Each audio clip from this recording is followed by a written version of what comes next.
Est-ce que vous vous êtes déjà demandé pourquoi le corps parfois ne se répare pas? C'est-à-dire que vous avez des douleurs récurrentes qui ne passent pas. Vous faites de la kiné, de l'ostéo, vous avez même fait des médecines alternatives et pourtant ça recommence. En fait, j'ai décidé de créer ce podcast pour vous expliquer comment ça marche et pourquoi ça bloque. Aujourd'hui, on est dans le 2e épisode, donc je vais vous parler des traumatismes. Comment ça fonctionne, le traumatisme, et qu'est-ce que ça fait sur notre corps? Alors déjà, pour commencer, il y a 4 types de traumatismes. Le traumatisme physique, le traumatisme émotionnel, le traumatisme environnemental et le traumatisme transgénérationnel. Alors on va commencer avec le physique. Quand on a un traumatisme physique, c'est quand on se coupe au-delà de ce que le corps ne peut pas réparer à 100%.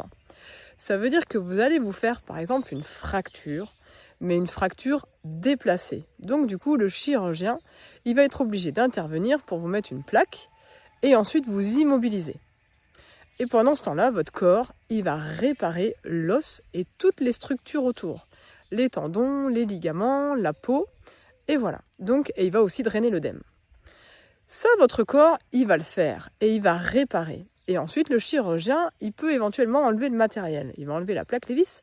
Et du coup, vous allez être de nouveau en capacité d'utiliser votre bras, par exemple, si c'était une fracture du bras. Mais parfois, et là, vous allez faire de la rééducation. Mais parfois, et vous allez avoir des douleurs, par exemple, à chaque changement de temps. Et vous passez des radios, vous faites des échos, scanners, IRM, tout ce que vous voulez. Le kiné, vous avez récupéré 100% de votre amplitude, vous avez récupéré de la force, et pourtant, il y a ces douleurs récurrentes qui sont là.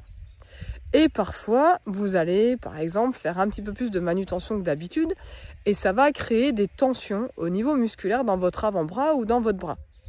Et ça, vous n'arrivez pas à le comprendre puisque tout va bien aux examens. Ou bien, ça peut aussi déclencher une fatigabilité, c'est-à-dire que votre corps, il va résister moins, enfin votre bras, il va résister moins longtemps à la fatigue musculaire. Et pourtant, vous ne comprenez pas, tout est normal. Et en fait, c'est simplement parce que dans le corps, dans les tissus, il est resté une cicatrice. Nous, ce qu'on appelle en micropraxie, une trace. Et c'est sur ces traces-là qu'on va travailler. Ensuite, au niveau émotionnel, c'est la même chose. Vous vivez une émotion, mais une émotion plus forte que d'habitude.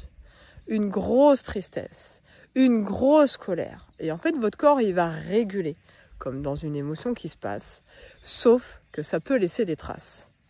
Par exemple, si vous faites une énorme colère, vous allez peut-être contracter les épaules, contracter le ventre, vous allez crier, du coup ça va créer des tensions dans votre mâchoire. Et donc, ça peut s'inscrire au niveau physique dans votre corps. Et ça peut laisser des traces. Votre corps, il va toujours pareil lancer un programme d'auto-régénération du corps pour réparer le système, enclencher la détente musculaire, le retour au calme, l'acquisition de l'expérience. Sauf que parfois, il n'y arrive pas. Souvent, c'est quand une émotion se répète. C'est quand une émotion est au-delà de ce qu'on peut réguler en temps normal, c'est-à-dire une émotion très forte. Et voilà. Et donc, du coup, la répétition aussi fait que ça fatigue et que le corps, il n'arrive plus à récupérer. Sur les traumatismes environnementaux, c'est la même chose. Quand il y a un peu de vent sur la plage et que ça souffle et qu'on n'est pas bien, il n'y a pas de souci. Ça se régule. On rentre chez soi et voilà. Quand c'est une tempête et qu'on n'a pas le choix de rester au milieu de l'environnement, là, il peut y avoir vraiment une grosse peur. Ça fait du bruit dehors, ça peut casser les volets, il peut y avoir des arbres qui tombent. Et ça peut vraiment engendrer de la peur. Et là, il va y avoir aussi une acquisition d'expérience, un retour au calme, etc., etc. Sauf que il peut y avoir une trace dans le corps. Par exemple, vous n'avez pas dormi pendant toute la nuit, vous vous êtes recroquevillé sur vous, vous êtes resté en boule. Il peut y avoir des tensions musculaires et donc des zones où ça bloque et ça reste un petit peu bloqué. C'est une cicatrice qui reste aussi. Et enfin, on a les traumatismes transgénérationnels. Les traumatismes transgénérationnels, en fait, c'est le papa ou la maman qui ont vécu un traumatisme physique, émotionnel, environnemental ou transgénérationnel qu'ils n'ont pas réglé. Ça veut dire que sur leur corps, il y a une cicatrice. Ça peut être une cicatrice physique, un problème musculaire important à une épaule par exemple. Ça peut être une trace émotionnelle, par exemple un papa ou une maman qui était maltraitant et où les parents n'ont pas régulé tout ça.